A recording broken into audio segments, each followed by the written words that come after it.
Ahí están viendo, ¿sí? Sí, señora. Ok. Entonces, ¿quién fue Betsabé Espinal? Betsabé Espinal, antes ustedes van a encontrar que se decía que era Espinel, pero después una historiadora, no recuerdo el nombre, debo serle sincera, antioqueña, le va a hacer un seguimiento a Betsabé y va a encontrar que el apellido de ella es Espinal, ¿sí?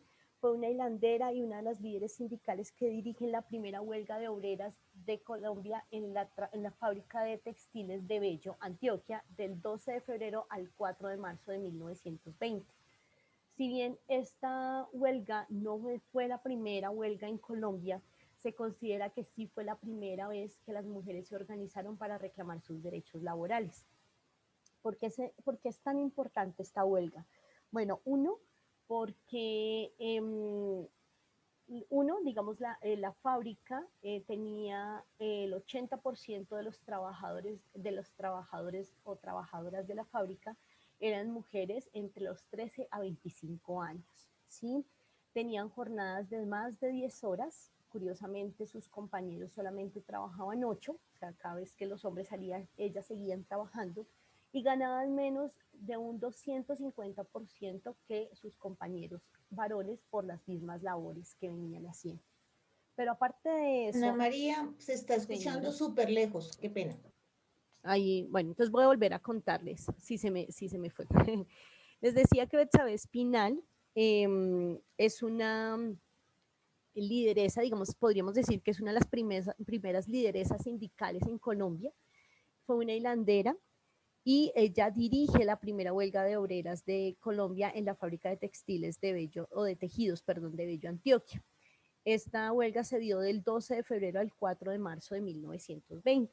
Si bien no fue la primera huelga en Colombia, es la primera vez que las mujeres se organizaron para reclamar sus derechos laborales. Betsabe, algunos antes se decía que Betsabe era Betsabe Espinel, una historiadora antioqueña le va a hacer, digamos, el seguimiento a Betsabe y va a encontrar que su apellido es Espinal, por eso ustedes van a encontrarlas como Betsabe Espinal.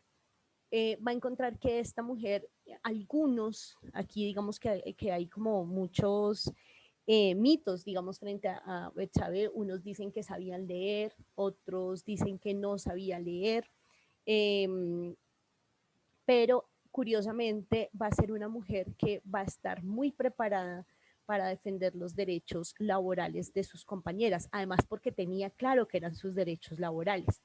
La huelga se va a dar porque el personal de la fábrica en un 80% eran mujeres entre 13 y 25 años, con jornadas de más de 10 horas. Curiosamente, mientras ellas trabajaban 14 o 16 horas, sus compañeros hombres estaban trabajando entre 8 a 10 horas y ellas ganaban un 250% menos que sus compañeros varones por las mismas labores.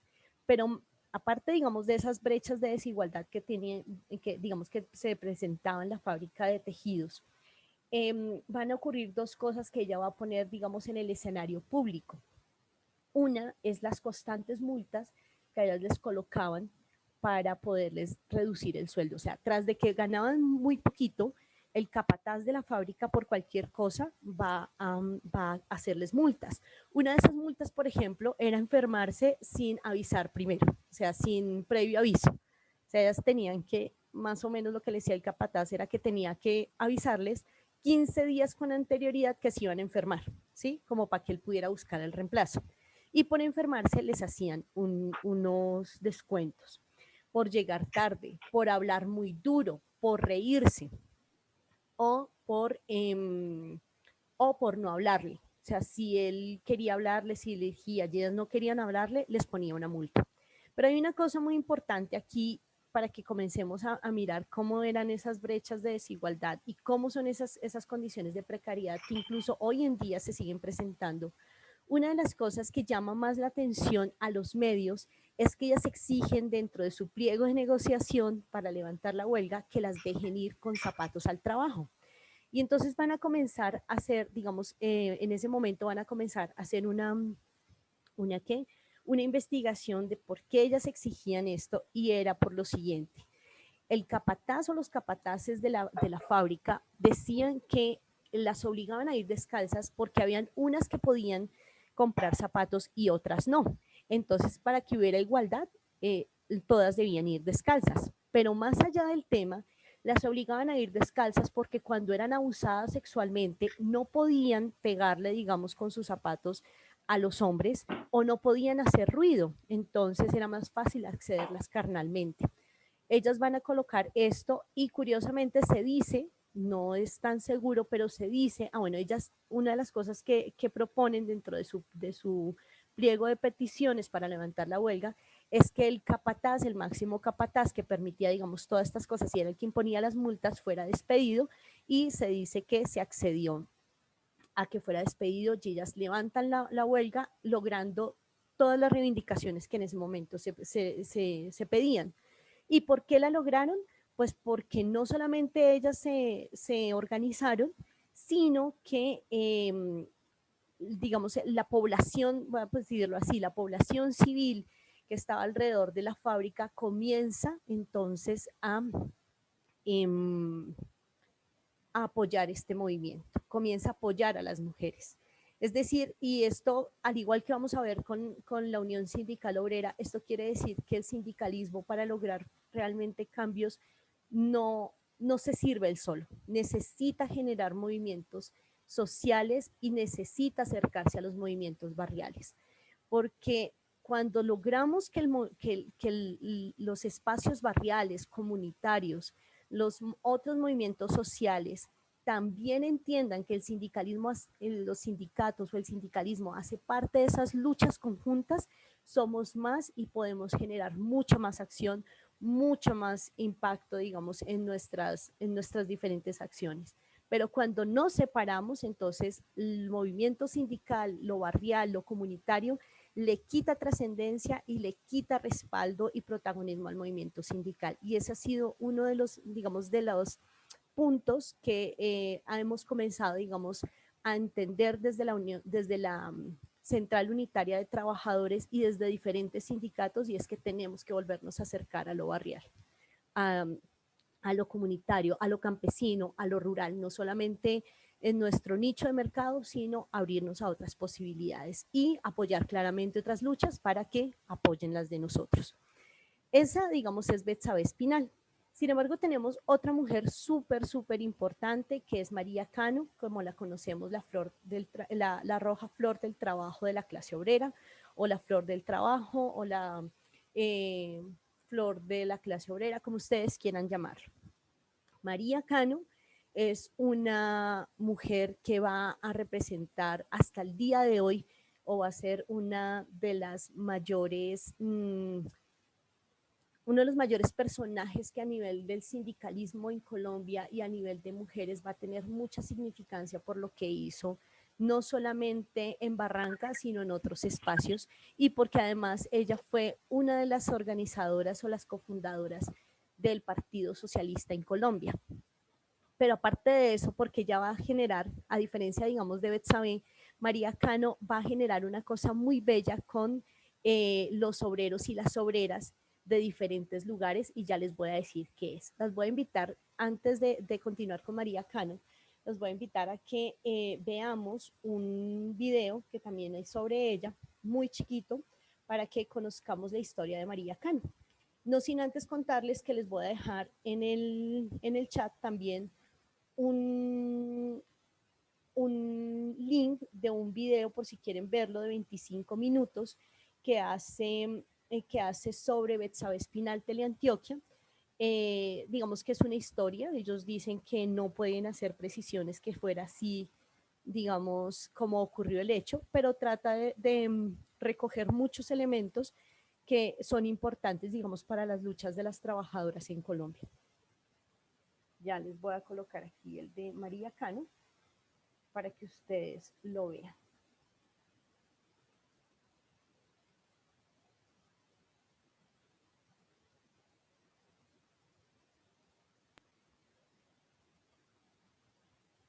Esto es María de los Ángeles Cano Márquez. nació en Medellín, Colombia, el 12 de agosto de 1887 en una familia de intelectuales asociados a la educación, las artes y el periodismo. En 1921, María Cano se vincula al movimiento literario de Medellín y comienza a escribir en la revista Cirano con el seudónimo Elena Castillo, convirtiéndose en la única mujer columnista del medio. Más tarde, también colaboraría en el periódico El Correo Liberal. La literatura y sus acciones de beneficencia fueron las que la acercaron a la lucha por los derechos laborales, denunciando los maltratos al interior de las fábricas y organizando reuniones políticas en su casa. El 1 de mayo de 1925 fue proclamada por obreros como la Flor del Trabajo. Ahí comienza a recorrer el país con las giras que le dieron fama. La primera fue en la zona minera de Segovia y Remedios, en Antioquia. En 1926 trabajó en la preparación del Tercer Congreso Nacional Obrero, por lo que realizó una extensa gira desde Medellín hasta Ibagué. En este congreso, celebrado en Bogotá, se crea el Partido Socialista Revolucionario y Cano fue elegida como dirigente. Su actividad se intensificaría entre 1927 y 1928, años de gran agitación social, y cuando ocurrió la histórica masacre de las bananeras. En sus giras fue recibida por multitudes y mientras obreros y obreras la querían acompañar en las manifestaciones, las autoridades le seguían los pasos. Fue varias veces detenida, encarcelada e incluso expulsada de algunos territorios del país. Promovió la expresión los 3 ochos, 8 horas de trabajo, 8 de estudio y 8 de descanso, una consigna que se seguiría difundiendo en el movimiento obrero. En 1930, Cano Márquez se vinculó como obrera en la imprenta de Antioquia y luego en la biblioteca departamental. En 1934, apoyó activamente la huelga del ferrocarril de Antioquia. El movimiento de mujeres sufragistas le ofreció un homenaje en Medellín en 1945 y no se supo más sobre María Cano hasta el 26 de abril de 1967, día de su muerte. María Cano es pionera en la participación política de las mujeres en Colombia, la primera mujer que lideró la lucha por los derechos civiles de la población colombiana y por las reivindicaciones del movimiento obrero. María Cano, una historia para confiar en el poder de las mujeres.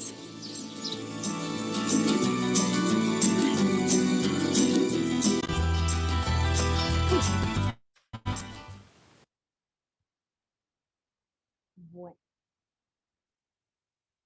a mí me encantan estos videos porque son súper corticos, pero muy dicientes. Duro, Ana María. Está muy bajito el sonido. Toca duro, Ana María, porfa. Vale, ¿por qué me está molestando el sonido? No entiendo. ¿Ahí otra vez me escuchan bien? Sí, señora. Ok, les decía que me encantan estos videos porque son corticos pero contundentes. Entonces volvemos con María Cano para entender por qué María Cano es tan, digamos, al igual que Betsabe y otras mujeres, por qué María Cano todavía sigue siendo uno de esos personajes femeninos que tanto nos llama la atención y que tanto reivindica, digamos, diferentes luchas, sobre todo para los trabajadores y las trabajadoras. María Cano, como bien ustedes lo saben, pues fue la primera mujer líder política en Colombia, dirigió la lucha por los derechos civiles fundamentales de la población y por los derechos de los y las trabajadoras asalariadas. Encabezó la convocatoria y agitación de las huelgas obreras, colaboró con la difusión de ideas socialistas y participó de forma decisiva en la fundación del Partido Socialista Revolucionario. Pero curiosamente María Cano va a tener un papel protagónico junto con Claudia Maecha sobre los años de 1920 a 1923 para el movimiento sindical, sobre todo para la Unión Sindical Obrera, que hoy conocemos como la USO, que mañana cumple 98 años de su fundación. ¿Y por qué es tan importante lo que hizo María Cano con los trabajadores y trabajadoras que en ese momento eran de la Tropical, lo que nosotros conocemos como la Tropical, que era una empresa de trabajadores, perdón, una empresa canadiense de explotación petrolera? María Cano junto con Claudina Maecha es la hermana de,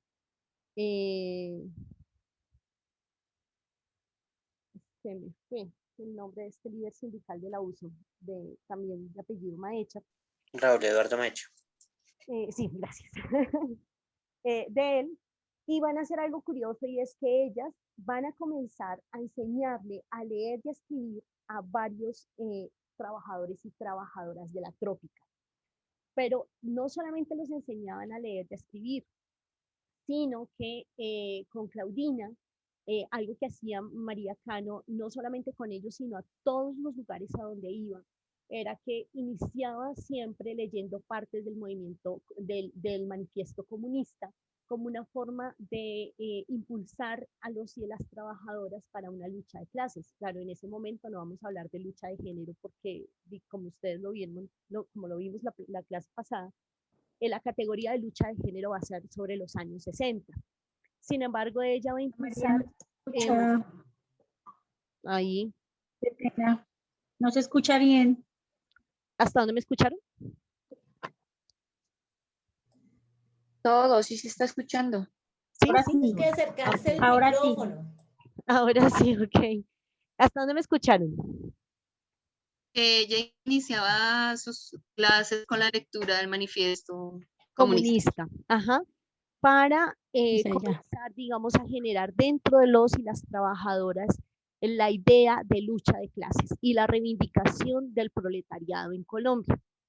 Claro, en ese tiempo, como les decía, pues no se va a hablar de lucha de género, porque esa fue una categoría, como lo vimos la semana pasada, que van a ser sobre los años 60.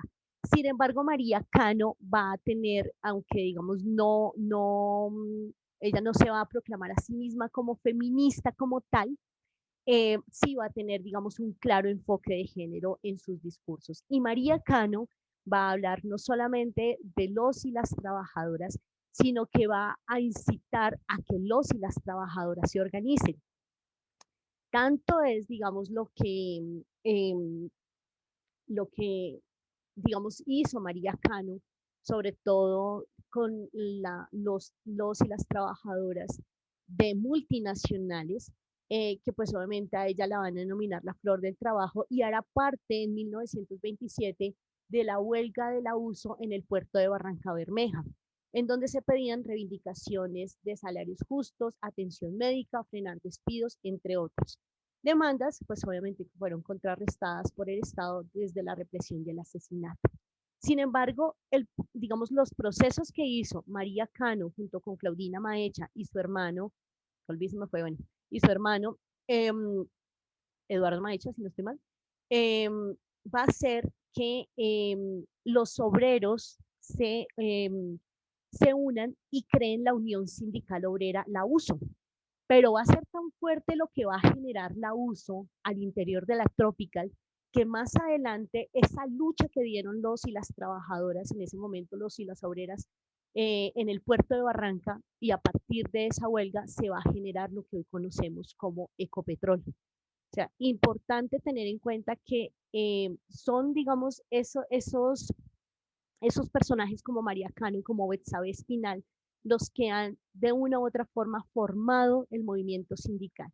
Pero tanto como Betsabe Espinal, María Cano entendía que era súper importante no solo formar en lucha de clases a los y las trabajadoras, sino también unir lo que les decía anteriormente a el movimiento barrial o los procesos barriales, a la comunidad civil, para que apoyaran entonces el movimiento sindical.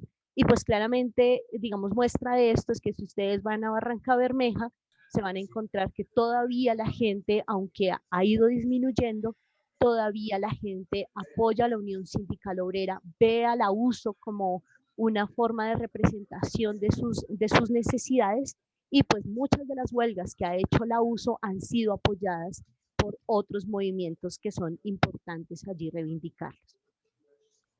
Pero no solamente, digamos, podemos hablar de Betsabe Espinal y de María Cano como personajes principales en la historia. Nosotros también tenemos que hablar sobre las mujeres que desafortunadamente no conocemos los nombres de las mujeres que hicieron parte de la lucha que se generó en las bananeras y que también terminó pues obviamente con la masacre que se dio allí y que también murieron mujeres trabajadoras que son invisibilizadas. Desafortunadamente, dentro del movimiento sindical, cuando se habla de la masacre de las bananeras, casi siempre se hace referencia a liderazgos masculinos y se invisibiliza a esas mujeres que fueran o trabajadoras o esposas de los trabajadores, hicieron o permitieron que se diera, digamos, esta huelga que desafortunadamente terminó en una masacre. No se escucha. Allí en general. Sí, sí se te escucha, Ana, sí. Sí, bueno, Pero ya habla entré en durito. crisis. Entré en crisis. Qué pena, Ana. Yo creo que es un tema de las personas que están conectadas, porque realmente Pues el yo sonido. siempre te he escuchado constantemente, entonces es probable que si algunos están conectados en sus dispositivos, independientemente de cuál sea más un tema de conexión que de Ana, porque se te escucha perfecto. Ay, gracias, ya me estaba asustando, ya estaba poniendo Yo estoy de acuerdo con Carolina, también le escucho perfecto. Ok. Yo Listo. también. Listo, vale, perfecto. Entonces, pero no, como les decía, no solamente fue Betsabe Espinal ni María Cano, sino otras mujeres. Por ejemplo, no sé si ustedes conozcan que en 1928 se generó la huelga de telefonistas aquí en Bogotá. Y esa huelga fue la primera huelga, digamos, de trabajadoras ocurridas aquí en la capital, mientras digamos, las otras fueron en 1910, una fue en el Huila, y otra fue en el 1913 en el Tolima, si no estoy mal. La otra fue en 1920 en Bello, Antioquia. La otra fue en 1927 en Barranca. En 1928 va a ser la primera huelga, lo que llamamos huelga aquí en la capital. Y va a ser dirigida por María del Carmen Quiroga y María Triviño Gaitán. Ellas organizaron a otras mujeres para reivindicar los derechos, sus derechos y mejoras laborales. Y pues obviamente eran telefonistas en ese momento, y van a impulsar la creación del Sindicato de Telefonistas de Bogotá, hoy conocida como Sintra Teléfonos, y que hasta el día de hoy tenemos, digamos, está vigente. Ellas, como muchas otras mujeres, han trasegado, construido la historia del movimiento obrero y sindical en Colombia desde sus inicios hasta el día de hoy, aunque sus nombres hayan sido borrados de la historia. Existe otra huelga, la verdad no me la nombraron, pero no conseguí, digamos, como la información completa, de unas mujeres que hicieron una huelga sobre los años 30 en la parte de arriba, algo así como el Cerrejón o algo así fue lo que me dijeron. Importante, digamos, que si tienen información o la puedan conseguir, pues la podamos ir abarcando o ir socializando en otros espacios. ¿Qué es lo triste, digamos, en este momento frente, digamos, a estas huelgas que han ocurrido en el movimiento sindical? Y es que cuando hacemos en Colombia, cuando buscamos, digamos, información sobre el movimiento sindical, curiosamente, quien escribe la historia de nuestro movimiento no somos los sindicalistas, ¿no? Ni las sindicalistas, sino podemos encontrar que la investigación la hicieron las universidades, la hicieron, incluso me encontré con unos documentos que hizo una ONG internacional. USAID, por ejemplo, ha tenido información digamos, del movimiento sindical en Colombia, pero que no ha sido escrita por nosotros y nosotras. Y claramente la historia de las huelgas, de las luchas sindicales, se ha ido perdiendo en el tiempo. ¿Por qué? Porque no hacemos un trabajo juicioso de recuperación de nuestra memoria. Y eso es importante tenerlo en cuenta, porque así como se pierden los nombres de los hombres, valga la redundancia, que han sido importantes para el movimiento sindical, mucho más se pierden los nombres de las mujeres. Y cuando se pierden los nombres de las mujeres en la lucha sindical, pareciera entonces que el movimiento sindical fuera netamente masculino. Y claramente no, pues como ustedes se han dado cuenta, las mujeres han estado allí teniendo un proceso fuerte, reivindicando sus derechos, alzando la voz, pero muchas veces, y creo yo que hasta hace poco realmente, estas mujeres han comenzado a ser reivindicadas gracias precisamente a esas digamos, a esas reivindicaciones que se hace desde el feminismo, que estamos haciendo las mujeres, como una forma de decirnos, hay que nombrarnos en las historias que han escrito sin nosotras. Y para el movimiento sindical es súper, súper, súper importante hablar de esos nombres. Por eso, una invitación importante que les hago es que desde sus sindicatos se recupere la historia de sus propios sindicatos. Por ejemplo, nosotros en SUNET, Bogotá, estamos este año recopilando la historia de las mujeres que hicieron parte de SUNET y de los sindicatos que fueron antes, digamos, otros sindicatos antes de que se unieran en SUNET, precisamente como una forma de reivindicar las luchas y la historia para que la memoria no se muera. Porque como bien sabemos, pues hoy en día en Colombia solamente el 3% de la población activa laboralmente, digamos, en la formalidad, hace parte de los sindicatos. Y desafortunadamente de ese 3%, cada vez es menos las mujeres, menos los jóvenes, y ni que hablar de la población LGBT, que no está inmersa, digamos, en estos procesos sindicales y que no se ve reflejado en nosotros. Entonces, una forma para comenzar a decir que sí hemos hecho historia es recuperar nuestras memorias, recuperar nuestras historias desde cada uno de nuestros sindicatos, pero asimismo aportar, por ejemplo, en el caso de la Central Unitaria de Trabajadores, a la memoria de la CUT. Y aquí entonces llegamos a nuestra central porque va a ser muy, muy importante para la Central Unitaria de Trabajadores las mujeres en todos los procesos de reivindicación. Valga la pena decir que la Central Unitaria de Trabajadores desde su creación ha tenido un esfuerzo muy importante o ha sido visibilizada o muchas mujeres participaron en la creación de la Central Unitaria de Trabajadores de Colombia.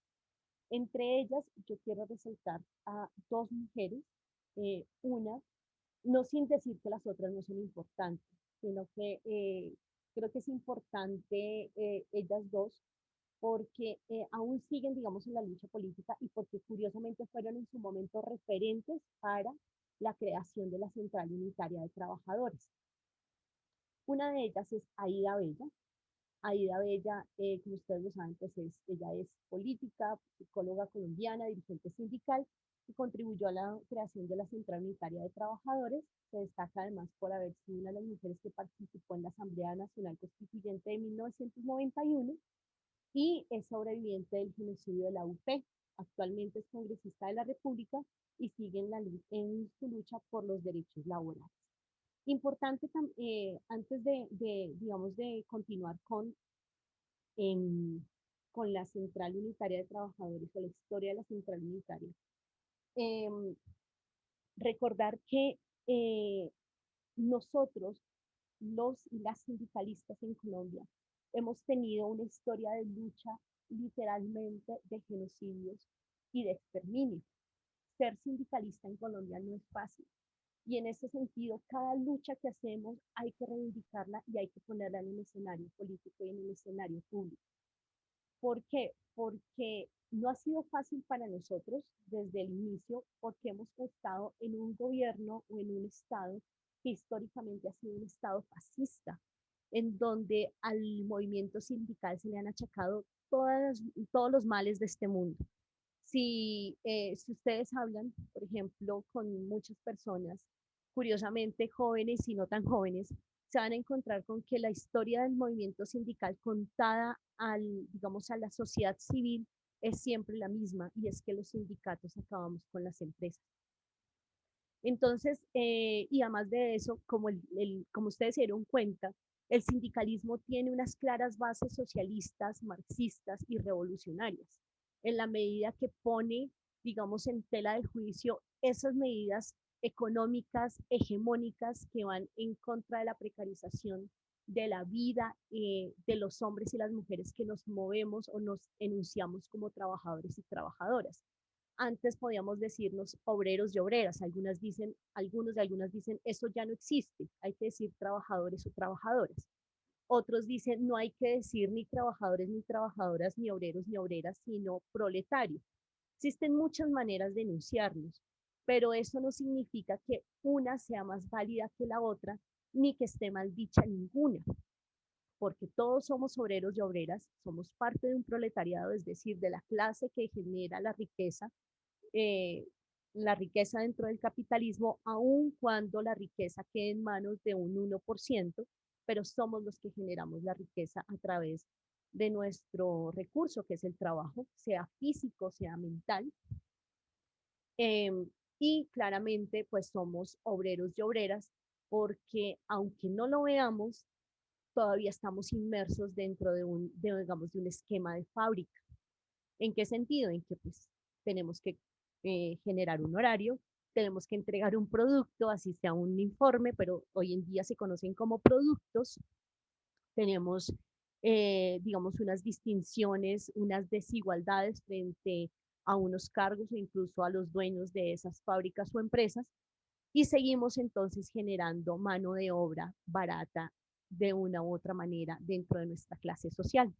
Y eso es importante tenerlo en cuenta porque cuando nos enunciamos de diferentes maneras y pensamos que existe una mejor manera de llamarse a la otra, pues claramente vamos abriendo brechas dentro del movimiento sindical que no es necesario abrirlas.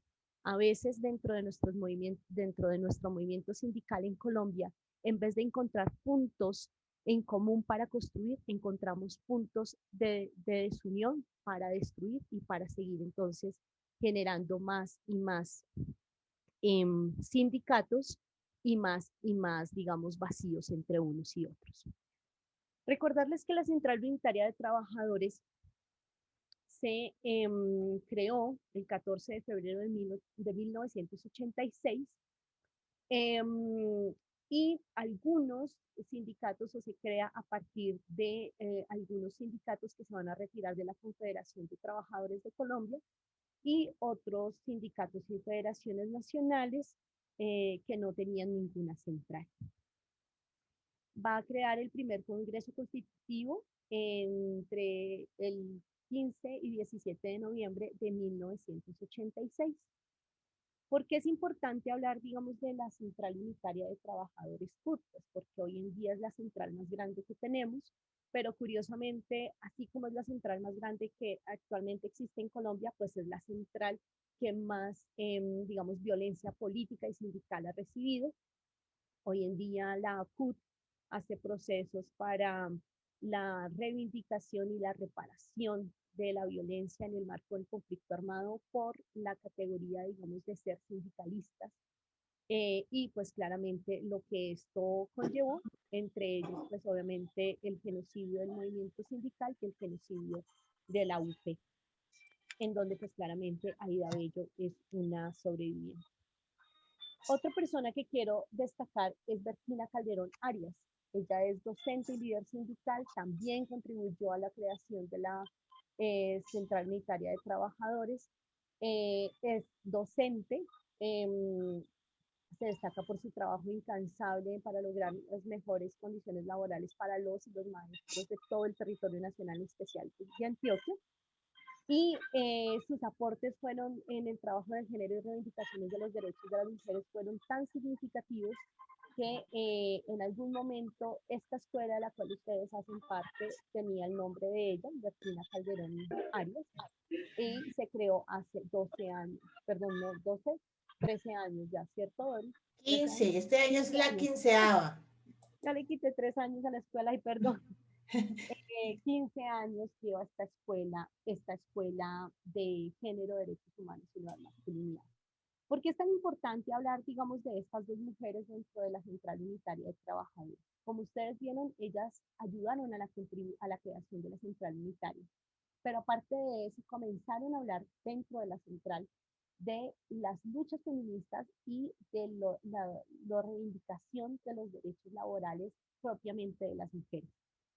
Y esto es algo importante porque en el primer congreso de la CUT vamos a tener un manifiesto, un mandato que habla de la importancia de darle espacio a las mujeres.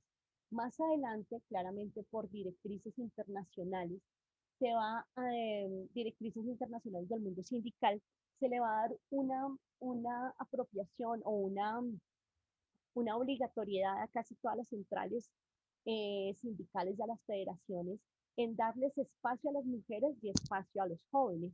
como una forma de dar, digamos, de entender que debía hacerse un relevo generacional para el tema de los jóvenes y para las mujeres como una forma o acción afirmativa desde el movimiento sindical, entendiendo que dentro de este movimiento pues también las mujeres habían tenido unos procesos de discriminación, de invisibilización de sus brechas laborales, de sus necesidades laborales, y que esas brechas de género en el ámbito o en el mundo del trabajo pues claramente afectaban más a las mujeres, sobre todo a los hogares de jefatura femenina, y que esas brechas laborales apuntaban o ayudaban a que se consolidara ese fenómeno que hoy en día conocemos como feminización de la pobreza, que dice que las mujeres no pueden acceder, uno, por ejemplo, las mujeres acceden a menos cargos públicos que los hombres, dos, las mujeres no pueden acceder a la misma educación de los hombres, tres, las mujeres presentan brechas salariales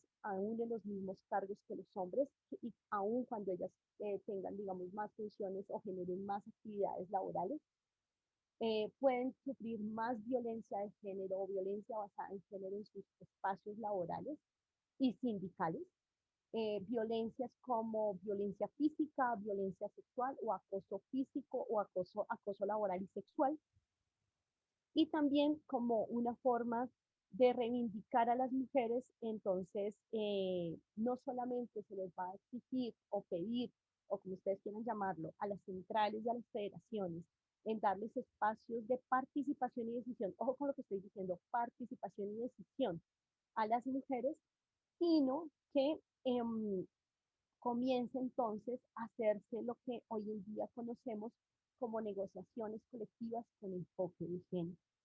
¿Y eso qué significa? O estas dos cosas que van a significar propiamente, digamos, dentro de la Central Unitaria de Trabajadores, porque además somos pioneros en estos temas. Sí, ¿cuál va a ser, digamos, como ese fuerte? Uno, es que cuando hablamos de toma de decisiones, estamos diciendo que dentro del movimiento sindical es importante que las mujeres no solamente estén en las juntas directivas, sino que estén en las juntas directivas en cargos de decisión. ¿Y pues, a qué lleva esto? Muchas veces tenemos mujeres que hacen parte de las juntas directivas, pero son la secretaria, voy a ponerlo así, sin que estemos diciendo que el cargo de secretaria desmerite algo, no. Pero casi siempre, digamos, las siguen poniendo en roles en donde históricamente son invisibilizadas. Entonces son la secretaria o el departamento de quejas y reclamos. Ese departamento de quejas y reclamos nunca tiene presupuesto, no, digamos, puede estar en la junta directiva con voz, pero no voto, ¿sí? O digamos que las colocan en cargos que no necesariamente tengan decisión sobre sus cuerpos y sobre sus necesidades.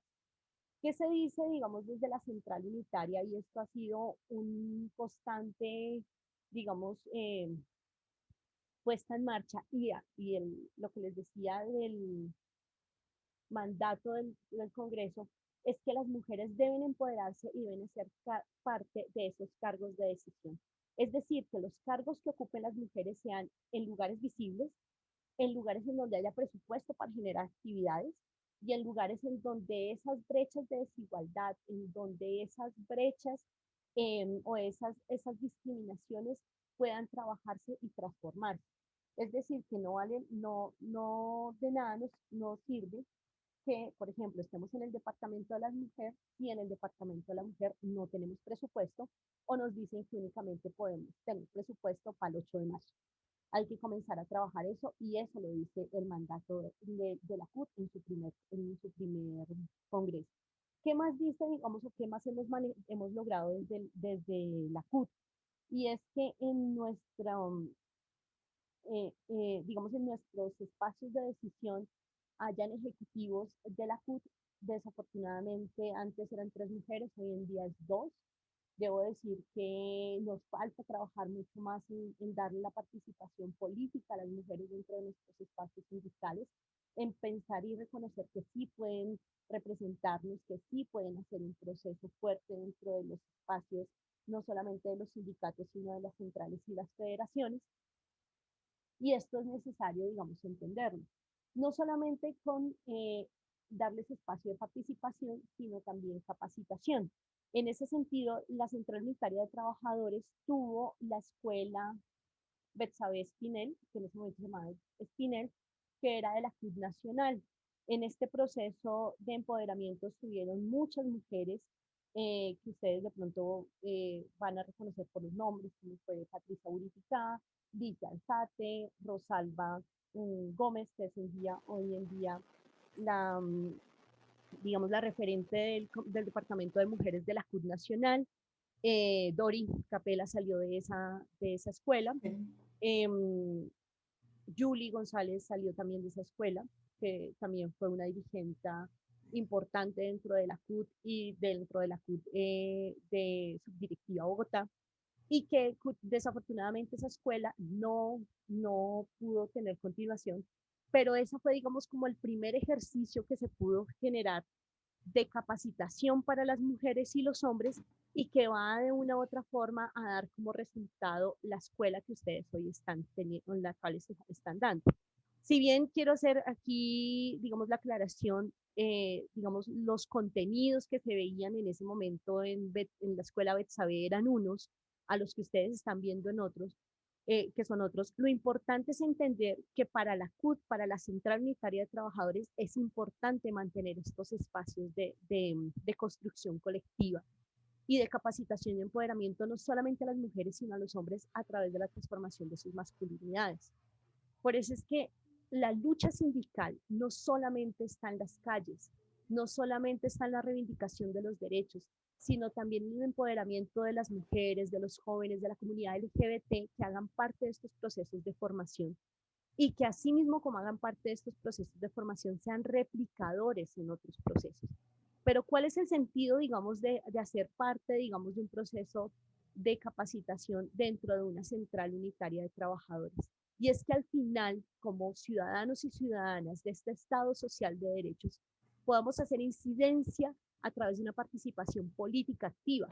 Eso significa que los sindicatos, si bien tienen que tener digamos, un marco ético normativo, humanista, para reivindicar los derechos humanos y siempre tener claro que su eje fundamental es la gran normatividad de derechos humanos, también tiene que hacerse unos debates políticos frente a lo que pasa en la coyuntura actual del mundo y del país.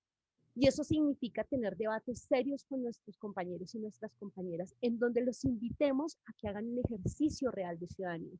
No que hagan parte de un partido político u otro, no, sino que se piensen como ciudadanos y ciudadanas en donde si realmente el movimiento sindical quisiera hacer incidencia real digamos, en las leyes colombianas, tendríamos cómo hacerlo si nos pusiéramos la camiseta para realmente impartir una propuesta ciudadana, política, de incidencia democrática en un Estado social de derechos como es el colombiano. Nosotros no podemos seguir siendo sordos y sordas a unas necesidades reales que se están haciendo. No podemos seguir diciendo que no podemos, que somos neutrales o que no tomamos partido. Tenemos que ser coherentes entre lo que decimos, hacemos, actuamos y en nuestra forma de vida. Si nosotros somos defensores de derechos, defensores y defensoras de derechos humanos, tenemos que comportarnos como tal. Y eso significa entender que todos y todas, incluso la población informal que cada día avanza más, debe tener un respaldo en el movimiento sindical para reivindicar ese derecho del trabajo decente en condiciones dignas. La informalidad no nos puede ganar, compañeros y compañeras. Y digamos, este proceso que ustedes inician y con el que yo hasta hoy los acompaño, porque me tocó solamente el primer módulo, es realmente un llamado a la conciencia del proletariado, en donde nosotros y nosotras tenemos que lograr hacer cambios reales en nuestra sociedad. No que la sociedad nos cambie a nosotros, sino nosotros al contrario cambiar la sociedad, porque nos estamos jugando muchas cosas, como se los dije la semana pasada. Y entre esas está darles trabajos decentes a nuestros hijos, a nuestras hijas, a nuestros nietos, nuestras nietas, pero sobre todo darles trabajos decentes en condiciones dignas, igualitarias, y el disfrute real de los derechos humanos a las mujeres, a las hijas, a las nietas, a nuestras hermanas, que conviven a nosotras mismas. Ese también es un reto del sindicalismo que debemos asumir desde el día de hoy. Creo que hasta aquí llega hoy nuestra charla. Espero les haya gustado y que haya dejado muchos. Ana María, ¿dejas de compartir, por favor? Sí. Uh-huh. Miren, momentico. Ya.